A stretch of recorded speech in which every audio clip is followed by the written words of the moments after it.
Greetings, magical mavens.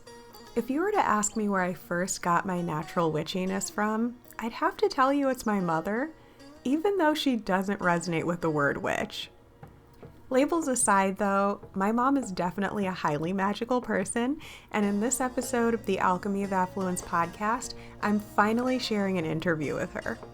With November's Eve /Samhain /Halloween season well underway, I thought this week was the perfect time to share this recording we did when I visited my mom last winter. My mom, Lisa, has always had what she calls a photographic memory, being able to remember the acute details of things that took place many moons ago. She's also an epic storyteller and our self-proclaimed family historian. She's living out her natural talents and passions both in her day job with work in historic preservation and in her blossoming hobby of piecing together the stories of the past through ancestry research. We invite you to join us for this discussion about photographic memory, the concept of the jele or griot, the West African community storyteller, some of our family ancestry and history, hunting for family history using document research now available online, the power of looking to your family history for shadow work to better understand and appreciate some of our own experiences and tendencies, my mom's and grandmother's intuitive gifts, rediscovering the lost history of African American families, the link between ancestry, cultural heritage, and manifestation, my mom's belief about ancestor spirit guides on the other side of the veil, a spooky folktale that relates to one of my ancestors, and more.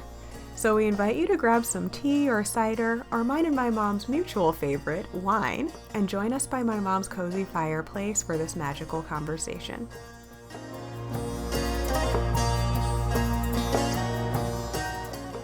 Greetings, magical people. It's Afira here. Welcome back to the Alchemy of Affluence podcast. So today we're in this beautiful, different setting here because I have come to visit my mom in her beautiful home. If you hear any background noise, there are two dogs who are very active. This is Milton and this is Axel. Yeah. And today I'm going to be interviewing my mom, Lisa. She is the family historian. She kind of always has been in a way. So as you know, I'm an Aquarius, and so I'm usually a lot more future oriented. But as a magical person, I'm also really interested in cultural history and traditions and just the concept of where people came from, why we do what we do, because that helps us to better understand where we're at and where we're going. So, Mom. Yes. What is your intention in this whole family historian thing? Is this something that you've been obsessed with since you were a little kid? Yes. I don't know where it came from.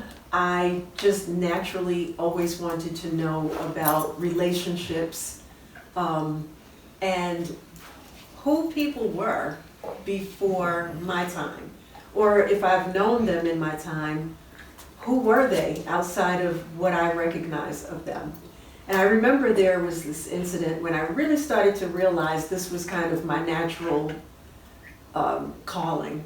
So when I was about 8 years old, I was a part of something in New York they call Fresh Air Fund, where they take city kids and they set them up to stay with a family in upstate New York for a couple of weeks. And the family took us out to dinner one night, and they had kids' placemats on the table there to keep you occupied.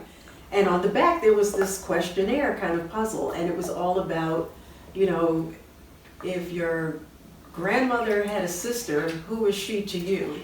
And, these different relationship type things. And none of the adults at the table knew the answers, and I knew all of the answers.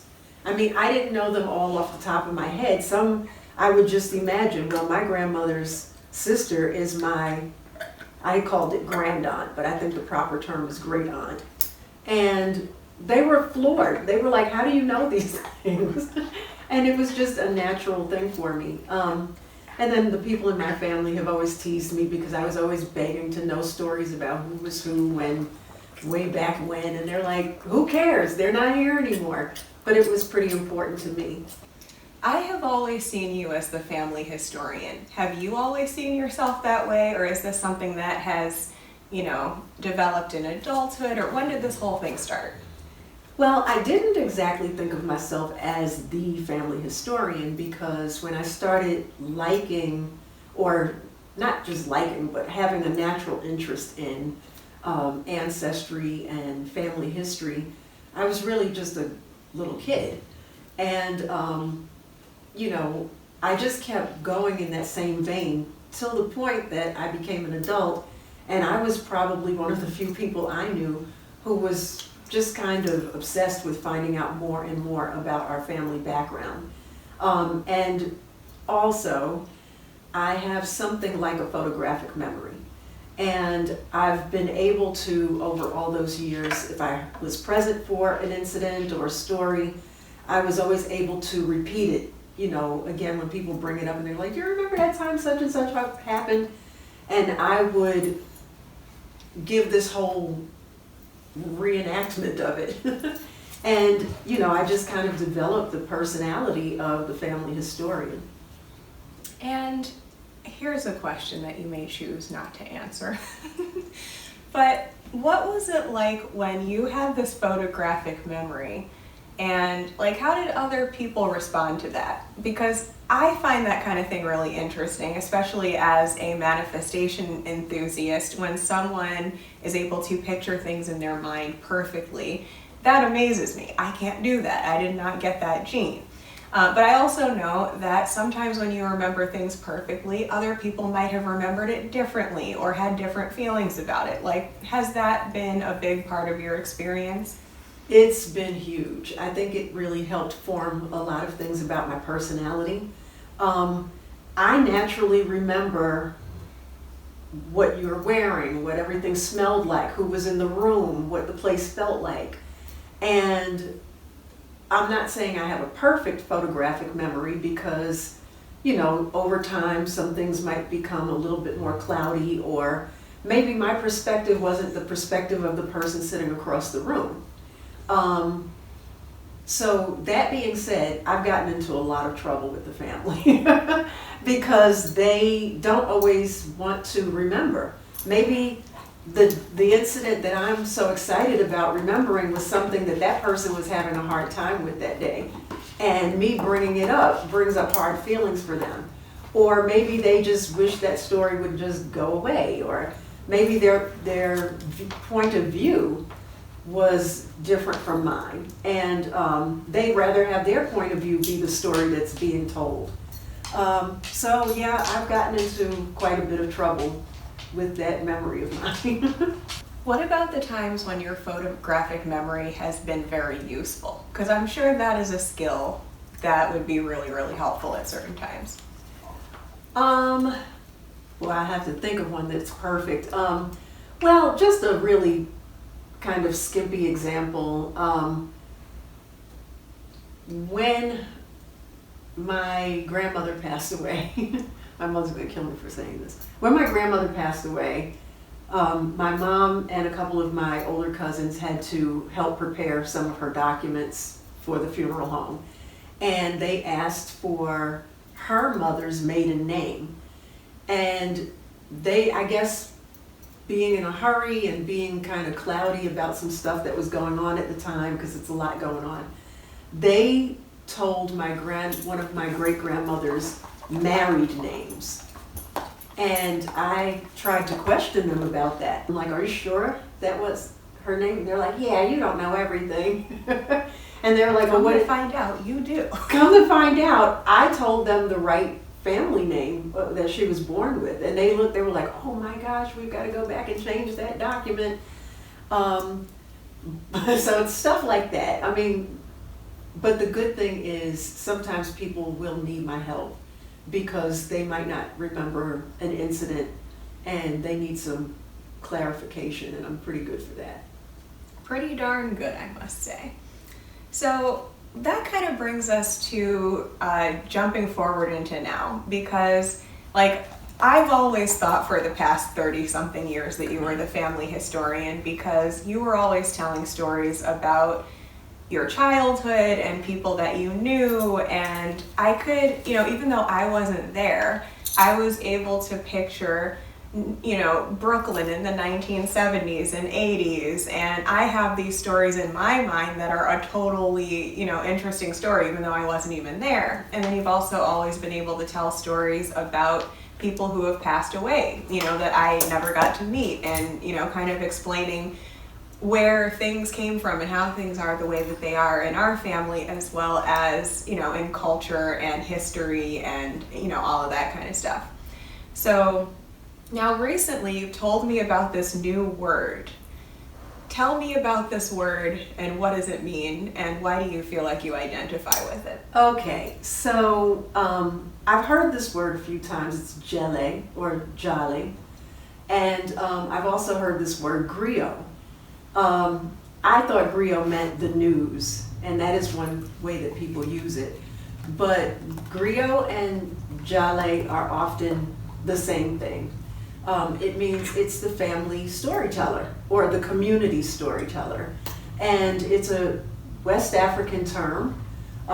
Which we've just recently discovered through her genealogy test that we are West African mostly, right? Right. We are 70% West African, but that 70% is broken up into 3 different regions or countries, and the rest of our percentage, which is kind of a big chunk, is mostly European and some parts of Asia or Native American. So we're all over the place. Yeah, we are, and it's good because I'm very grateful to have inherited so much talent and so much interest and so much appreciation for the entire world. Like, I just really love international communities, and maybe it's because I'm pretty international. But I am from Brooklyn, don't forget that.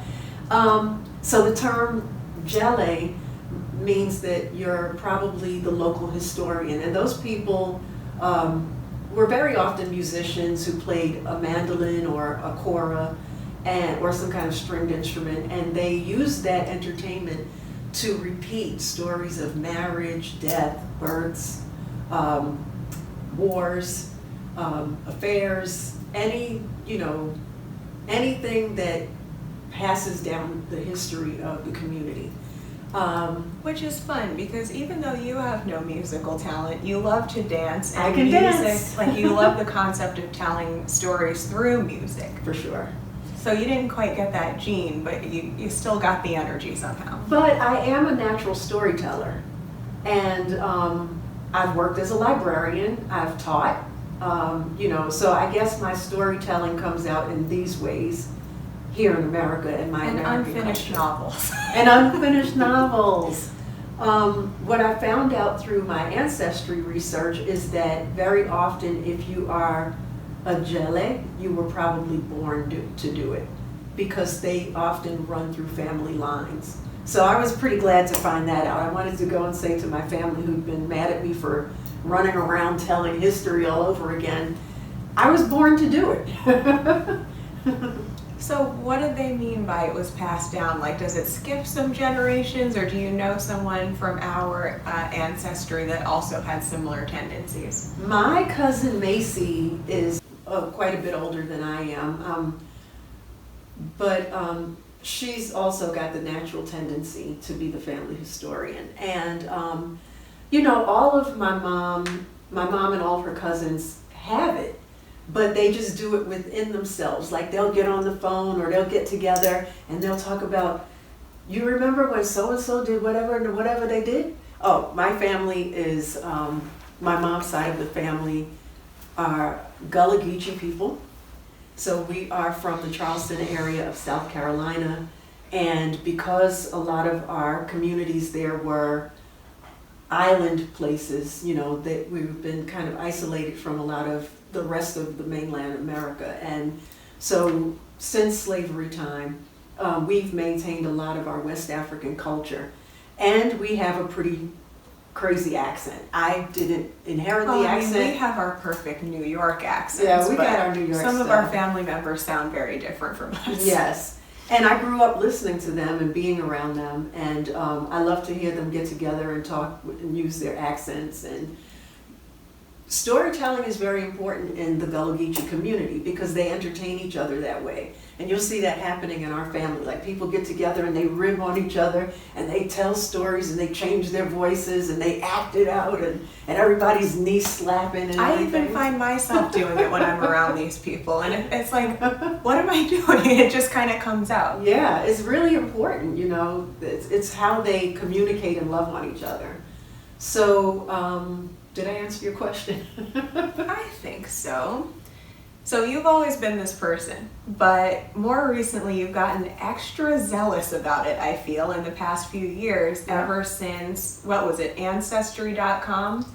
Yes, so again, probably to some people's chagrin, when I was asking a lot of questions, they were not telling me a lot of stuff.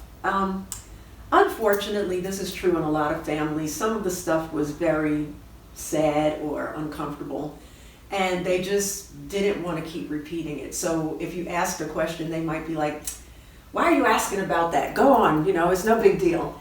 But now we have technology. Wah, wah, wah. And as a result of it, I've done documental research. And I've been able to capture a lot of information. I mean, I can't tell you what people's personalities were, where someone who had been there could have told me that, like my mom and her other cousins and sisters who were close in that age group, and my grandmother when she was alive. But I've seen you kind of, and who knows how accurate it is, but I've seen you kind of excavate a combination of what you've heard or seen from the people, plus these documents and things that you're finding to kind of put together missing pieces of the story. So one story that I'm really proud of, my father's family, I think that their beginning is in Virginia. I don't know how to trace them further than that right now. But they came to New York in the late 1800s. And his grandparents and his mom came up to New York, and then his father also came from Virginia to New York. Now, I'm not sure when the marriage happened, but his parents got married. They had trouble having children. And my father didn't talk a lot about his family, but the little bit that he told me, I was able to put those bits together and find all of this information. I was able to find just what he said, that his mom lost, if the baby would come to term, in many cases the baby died. So my dad and his brother were the only two surviving children, and they were born in the 20s. And his father was in the World War I. And what I did not, and his father died when he was 7, so I really didn't get a whole lot of information on him. But what I did know is that his father died when he was 7 and had been in World War I, and I was able to look his dad up, and I found out that my grandfather was one of the Harlem Hellfighters, which is this famous unit of World War I fighters, an all-black unit.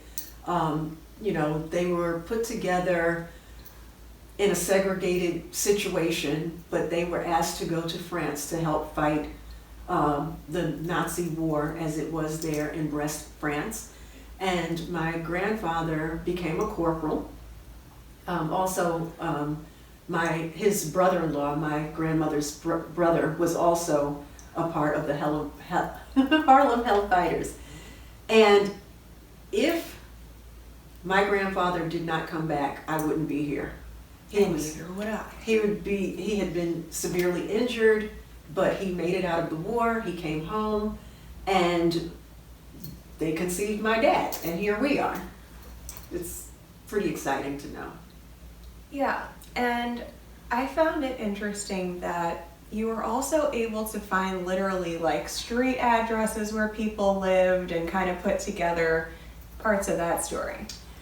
What I like about that is I'm a native New Yorker. I grew up in Brooklyn. And by finding census reports from our family, I was able to find out what part of town they lived in. I can look at it on Google now and see the street grid and realized I had been walking in areas that they had been living for a long time, albeit in horse and buggy days. And I could imagine my father as a boy, because he told me they were very poor. And he told me one thing that he had that he really was proud of was his roller skates, because not a lot of kids in the neighborhood had skates. He said only him and one boy around the corner. And my father said his skates were special because they had one wheel on the front and one wheel on the back. And those were different from the four-wheel skates. So he was pretty proud of those skates. The other thing that I found out was that my father always tried to introduce us to friends and neighbors of different nationalities, and it's because that was a part of his upbringing. He was living in New York during the time that a lot of people were coming into Ellis Island, and his neighbors spoke all different languages. He had Jewish friends who spoke Yiddish at home. He had Italian friends. He had Spanish-speaking friends. He had Irish friends. And for as long as I can remember, my father always appreciated friendships in all walks of life, and so do I. Yeah, I think I got a little bit of your father there too, because let's be honest, we live in a world where people tend to be like ethnocentric or just exclusive in certain ways, and I've always been really frustrated by that. And so like finding out that this is a family trait that's gone back to who knows when, it kind of makes me feel like, all right, like this is just part of who I am and I don't need to apologize for it. Yeah, I don't think we need to apologize for it. Unfortunately, in some situations you get to feel a little uncomfortable because that's not the popular theme, but in my family we've always been inclusive. We are not mixed race people by accident. Some of the history might imply that it was not an easy thing and somebody was taken advantage of, and that's how we became mixed race people. But I happen to know for a fact that there were some loving relationships that went on in our family between people of different backgrounds. And right now, if you look at last year's Thanksgiving picture and you see all of who we are, we have people in our family today that we've married from all over the world, and that's just how we roll. That is how we roll. Yeah. And I appreciated, like, I had never thought to take a DNA test before until you did it. And then my sister also took it, and we both have the same parents, so I can kind of get a pretty good idea of what mine would look like. And earlier this year, I was able to convince my mother, believe it or not, to take a DNA test. So for her birthday a couple of months ago, I made her something like what the great Dr. Lewis Henry Gates calls the Book of Life. So I made her this great, beautiful book with pictures of some of her ancestors and some of their census reports, and the image of us side by side as it's shown in the grid of what our lineage looks like and what her percentages are in mine and your sister's. Pretty cool. It is pretty cool. And I guess part of what I find interesting about it is that I have never felt like I fit into any one culture.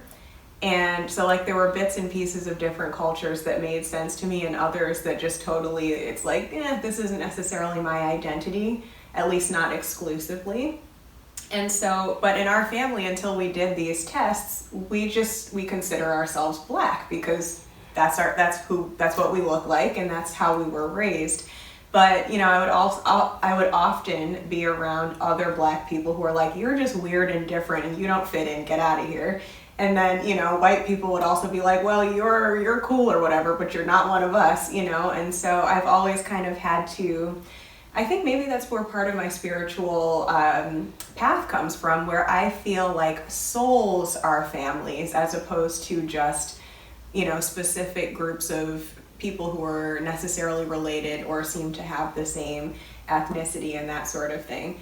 But I mean, come to find out, maybe part of the reason for that is not only that I come from a line of people who transcend ethnicity with their, their choice of friends, but it also turns out that I'm not just Black or just anything, and that's just interesting to me. I think it's a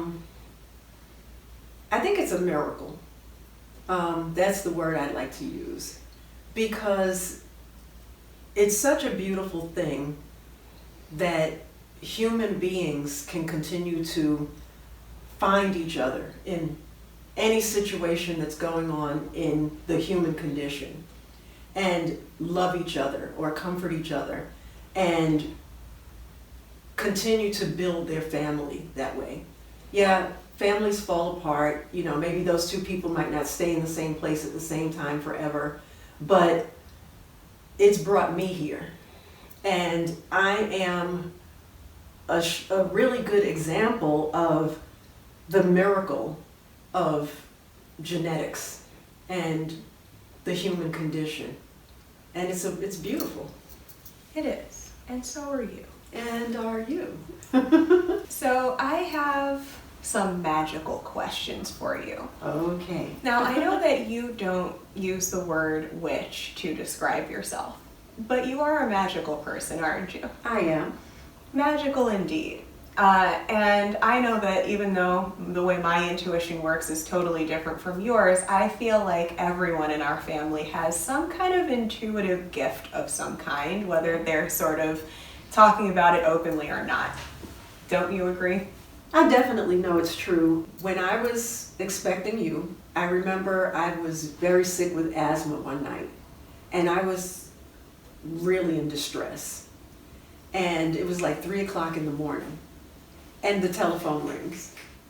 And I was surprised the freaking phone is ringing, but I was up like wheezing and trying to turn on the steam in the shower to see if I could open up the lungs. And I answered the phone, and it's my mother. And I'm saying, she's like, she hardly said hello. She said, "Lisa, what's going on over there?" And I said, "Well, I'm awake because I'm having an asthma attack. What are you doing calling in this time of night?" And she said, "I was dreaming that you couldn't breathe." And then she starts panicking, like she does. And she's like, "Go and get into the hot shower. Drink some hot tea." She starts telling me things to do because she knows that she could tell that I was in distress. Also, another thing that happened, when my father died in the early 2000s, the same week that he passed away, so prior to him passing away, I had gone to New York and stayed for a whole month because he was sick. And while I was there, he kept reminding me that he had been saying for years and years, "You should get into real estate, you should get into real estate." And I was, at that time, into real estate, and he was really glad to know it. Well, he passed away, and I was driving home and parking the car one afternoon about some day that same week, and I saw a sign in a window in our neighborhood that said "House for Sale." And I was like, my dad told me to look at this house. Like, that was his message right there. And I checked it out, and I was able to buy the house, talk the people down on top of that, and buy a 4-unit house for pennies on the dollar. It was crazy. So do you believe that ancestors are sort of spirit guides that are sort of invested in our success, like many magical people seem to believe? I mean, I don't have some kind of concrete proof to tell anybody what goes on in the spiritual world. I can only tell you how I feel about it. And my father's quite a bit older than my mom, and his mom had him late. And so that grandmother of mine, I never met her because she passed away before I was born. But my father always said that I remind him of her, like I physically look like her. And I've always felt like, since I was just a little girl, even before they even told me anything about who she was, that there was this woman who looked like me, who was one of my mothers, who was always trying to comfort me and guide me through different things. And when I began doing my research and finding that grandma, I just felt so loved and successful. And even now during the pandemic, she lived during the Spanish flu. And she was someone who had polio as a child. And I have a birth defect also. So I just kept saying, well, you're going to get through this because we got through it before when we did it that other time. And so I felt like I had the strength and I felt empowered to just overcome an incredible amount of challenges that I've been through. So what do you feel the benefit would be for other people to, because I know you're obsessed with this stuff, right? Like, yeah. But what do you feel is the benefit for the average person of, learning their ancestry, whether that be their DNA or just gathering stories or both?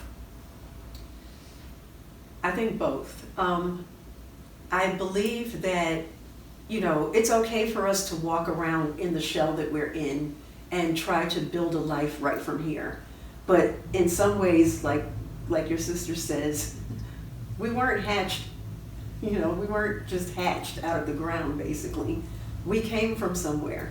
And when you know more about who you came from or what their traits were or their lifestyles were, it's amazing how you feel more connected to your own talents and the things that you know about your own personality. I feel that's pretty important. And furthermore, and this is of course me with my shadow work obsession, but I feel that also knowing what your family's shortcomings have been or what their patterns were like, good, bad, or indifferent, can also help you to make more empowered decisions instead of just kind of feeling like you're being steered by something that you're unconsciously aware of. Well, one thing that's true in my family, we have a lot of connection to tradition, but no one wants to tell you where the tradition came from, right? You're expected to learn and become a part of this culture that's the family, but no one tells you where it came from. And by me studying and finding all of these other people and their lifestyles and what they came from, it helped me understand a lot about certain fears we have, certain practices we have, certain achievements we have. I mean, we have a lot of tenacity, and I think if nothing else, that's so important. So yeah, I definitely think knowing that you've come from these traditions could help you break some patterns that are no longer working. Maybe they worked before and they're not working now. Or drum up some of the power you have that you've forgotten you had because some people weren't encouraging the use of it. So when you first came to me a couple of years ago now, almost. The last couple of years have gone by. I don't know if it's months or years anymore, but right. I've lost these last 2 years. It's just one long day. Right, but I know during, sort of the lockdown period, you had some extra time on your hands and you were really getting in there with the research, and you actually created that book for Grandma about our family history. And, me being interested in creative business, all I could keep thinking is, all right, so when are you going to start that business? So do you want to start a business where you help people to tell and discover their family story? Or what are your intentions for this skill that you have now? Yeah, absolutely. And as a matter of fact, some of my colleagues have learned about what I'm doing. I also do this for my day job. In my day job, there's a portion of what I do that is specifically historic preservation. And so my mom knows everything about Martin Luther King's family because he came from the town that she lives in now, and she is just like the expert on that. And wow. Just like all the landmarks and the stories and all of that kind of stuff. Yeah. Well, I'm very blessed to have landed in a place that has that kind of history, and it's a godsend to me to be able to work in historic preservation because it's what I want to do. I mean, it's not all I do. There are other community aspects to what I do, but it's just really great to be able to have a hand in the preservation of such an awesome history. That being said, a couple of people have asked me, well, could you do it for us? Like, I would never have the time or the patience to look these things up, and I absolutely love doing this, so I don't mind doing it for other people, and I think it's definitely the direction I'd like to go. I think they'd love to have a book where they get to see, like I did, census reports of my dad as a 3-year-old, or my grandfather as a 6-year-old, or my great-great-great-grandfather as a 16-year-old living in the house with his 85-year-old grandmother in the 1850s. Like, that blows your mind. How far, just out of curiosity, but how far back were you able to trace our family? The oldest person that I'm able to document is a lady named Rachel. She is, I think, my 5th great-grandmother, your 6th great-grandmother. I cannot find an earlier document of her than her being 85 years old. So I'm going to have to switch the way that I look for her, because probably before that time, she was listed without a last name. And she was listed by the people that she worked for back then, because she was a slave. So I will look for her in that way. But I've gone back into the 1850s right now, which is pretty cool. The first census report was developed in 1790. And so if I can get back at least into the 1700s, it would be awesome. The problem is, it's very difficult to trace African American history, because a lot of African American people were not considered people. They were considered cattle. And so there are lists of,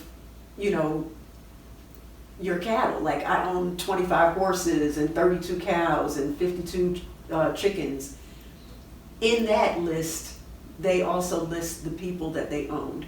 And the good thing is, coming from Charleston, they had some pretty damn good records. So, and a white gentleman named Edward Ball, whose family owned slaves, around the year 2000, he wrote a book called Slaves in the Family. And he interviewed my grandmother's sister, my great aunt Jenny, and he's documented a lot of stuff that helps me get a clue as to which way to go.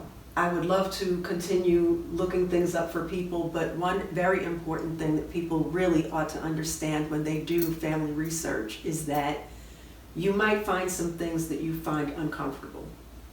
You might find out that a parent was not your birth parent. They were just a parent that helped raise you, or grands, or any of those others in the lineage. You might find out that someone died an unfortunate death. You might find that there was a famine or an illness that ran through the community at the time. Someone might have been a criminal. So it's important that you Gotta do your shadow work if you're gonna get into this stuff, huh? Yeah, you have to be committed, because you can pay someone to do the research and then they show it to you and then you're mad at them for exposing you to it. But you have to be willing to accept the fact that people lived real lives and a lot of shit went down. I hope I can say shit on here. A lot of stuff went down that we could consider unfortunate. Like, I found out that my great-great-grandfather actually died from a logging accident. He worked for a lumber company at that time. That would be somewhere in the late 1800s. And he was like 30-something years old at the time. And I guess they had some kind of contraption to hold these logs down. And the contraption slipped, and it basically knocked his head off. That's I found the death certificate, and it said, it kind of explained what happened. So that actually reminds me of an old African American short story that I read in school, though it was very similar. Oh, really? Yeah. Apparently that was a thing. I guess so. I remember it deeply disturbed me. Yeah, it's kind of disturbing. Maybe the reason why is because I didn't know it, but I had a subconscious reaction to it because maybe, I had some ancestral trauma around something like that. Absolutely. That particular ancestor, we knew his name, and I know where he's buried in our old family church, but they really didn't tell me a lot about him, and I think it's because they hated the way he died and they didn't want to talk about it anymore. Yeah. So I'm sure, knowing you, that you just love culture and family history in general. You'd probably be more than happy to do this for anybody. But are you especially passionate about helping African American people understand their history, since it has been so hard and, literally until you started doing this particular research, I had no idea what, any farther back than like 3 generations or something. Well, first of all, we are a very blessed family because a lot of people don't know further back than their grandmother. And you knew your great-grandmother. You knew my grandmother. She died in the early 2000s.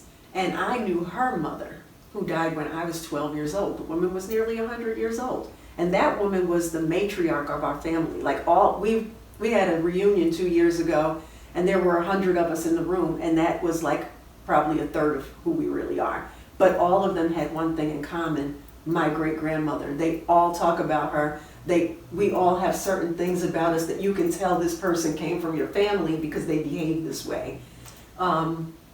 So yes, I do think that I'd love to do research for African American people in particular, because we have so much lost history.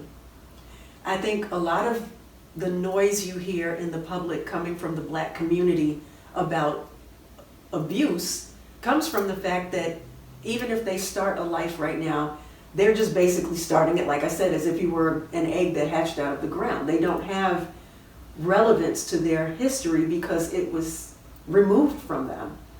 And I think that it will make people feel more whole and have a better understanding of who they are and what I believe we owe it to each other to continue making the world a better place. And sometimes you find your sense of responsibility in that when you realize who you came from and how they tried to contribute. Yeah, like I tend to think, because sometimes when people are trying to manifest a better life, we have a hard time feeling like we deserve it. And I think something that's coming out more and more into the public eye now is that people of color in the manifestation community have like all kinds of trauma that other people were not even talking about, just because we have generations of being told we weren't good enough to have what we wanted. And so I had this cool idea one time when I was just turning my wheels, and I was like, it's not even just that I deserve to create the life I want. Because before I was thinking like, oh, I feel bad trying to create the life I want when none of my ancestors got to have that. Why should I deserve it, right? But it's ironically, it's like, it's not only my right, but my responsibility to have create the best life that I can. Because how many people sacrificed so that their next generation could have a better life, even if they had no idea what that would look like, or even if they would approve of what I'm doing now. It's about the sentiment that's there. We absolutely owe it to the people who came before us. My father's mother didn't have a lot of good opportunities. She did know how to read and write, which a lot of people in her time did not, but she did not have a lot of formal education. And don't forget, she had a difficult time giving birth.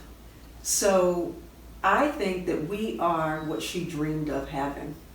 We are who she dreamed of being, but she knew it was not going to happen in her time. She lived in tenements in New York. She always rented. I found somebody who paid $1 for rent, which is pretty crazy. And my father said sometimes they had only tea and toast to eat for dinner. And she would say, nobody knows what's in your belly. As long as you have something in there, you'll be fine. And we have so much more abundance. We have education, we've traveled, we have opportunities. We are the manifestation of what she dreamed of, but couldn't do it in her time. And here we are in the 21st century being who she wanted us to be. Why would we not pay it forward? In whatever way we can, it might not be the way they would have imagined. It can't be the way they would have imagined, because look at this futuristic world we're living in. But it's cool to kind of have an idea that you're carrying the torch in some way, in your own way, which I think is really cool that you're doing this, because it needs to be done. I think it does. I think that it's really good that you're doing what you're doing, because I happen to believe that there was a lot of spirituality in my Gullah Geechee community that some of my family didn't want to talk about anymore. Maybe they were shamed out of it, or maybe they started to believe it was not useful to them anymore. But they all still kind of throw it around, you know? And you've been brave enough to grasp it, embrace it, and research it and develop it and take it to the next level. And I think that's awesome. And I think you get it naturally. That's pretty cool. Well, thanks for coming on my podcast, Mom. It's Finally. been a million years we've been planning on doing this. So thank you for coming along for this magical little ride. You are welcome. And congratulations on all your success. I pray that you'll have a lot more success. And I pray that you continue to find who you are. Wow, I feel blessed. All right, folks, thank you so much for watching, and I will catch you on the next time. Until then, blessed be. We're clowns. Bring out the dancing lobster.